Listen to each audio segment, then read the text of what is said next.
Good morning India. बहुत अच्छी खबर लेके मैं आया हूँ। जम्मू कश्मीर के शोपिया में 3 आतंकवादी ढेर हो गए। लश्कर के एक कमांडर भी ढेर हो गए। पाकिस्तान अपनी हरकत से बाज नहीं आएगी।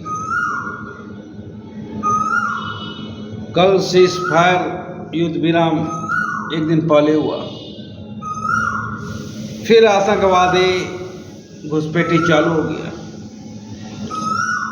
ये तो भारत सरकार मुस्त था, चौकन्ना था, इसलिए हमने 3 आतंकवादी को ढेर कर दिया।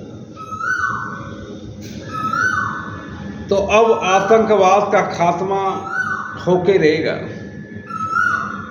नरेंद्र भाई का जो सपना है वो साकार होके रहेगा। कोई आतंकवादी हमारे ज़मीन पे नहीं बचेगा। हमारी ज़मीन तो छोड़ दीजिए, पाकिस्तान में भी आतंकवादी नहीं बचेगा। ऑपरेशन सिंदूर स्थगित हुआ है,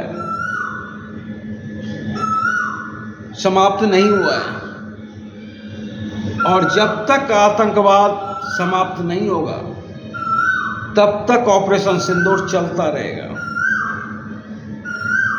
अब हमें पाकिस्तान में भी आतंकवादी को पनपने नहीं देना है। वहाँ पर भी आतंकवादी को हम ही को ख़त्म करना है, क्योंकि वहाँ के सरकार तो आतंकवादी का ट्रेनिंग स्कूल बना के रखता है। ख़त्म करने की बात तो छोड़िए, हर तरह की सुविधा देता है। गरीब बच्चों को आतंकवादी बनाता है और बोलता है कि अल्लाह ने तुझे इसी काम के लिए बनाया। मतलब उसको इसी काम के लिए बनाया और तुमको इस काम के लिए नहीं बनाया। तुम गरीब बच्चे को ही आतंकवादी क्यों बनाते हो? माइंड वॉश करता है, दिन रात यही सिखाता है कि अल्लाह ने तुझे इसी काम के लिए बनाया। अगर तेरी मौत भी होगी तो 72 हूर मिलेगा। और आतंकवादी को मस्ती करने के लिए लड़की भी उपलब्ध कराता है पाकिस्तान सरकार। तो आतंकवादी सोचता है कि ज़िंदगी बहुत अच्छी है, जब तक यहाँ रहेंगे तब तक यहाँ मस्ती किए, जब ऊपर चले जाएंगे तो 72 हूर मिलेगा। इसी के चक्कर में आतंकवादी गरीब बच्चे बनते हैं। गरीब बच्चे को क्या पता कि 72 हूर कुछ नहीं होता है। वो तो सपना क्रिएट किया गया 72 हूर का। ये काल्पनिक शब्द है। 72 हूर कुछ होता ही नहीं है।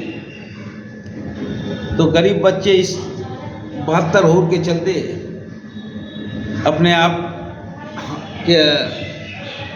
आप जान से हाथ धो डालते हैं, क्योंकि आतंकवादी बनने का मतलब है कि कोई न कोई मुठभेड़ में मारा जाना। जैसे शोपिया में 3 आतंकवादी मारे गए, वो चले गए 72 हूर के पास। अब वो खोजते होंगे कि 72 हूर कहाँ है, और नहीं मिलेगा तो कहेगा कि इससे तो अच्छा पृथ्वी लोक ही सही था।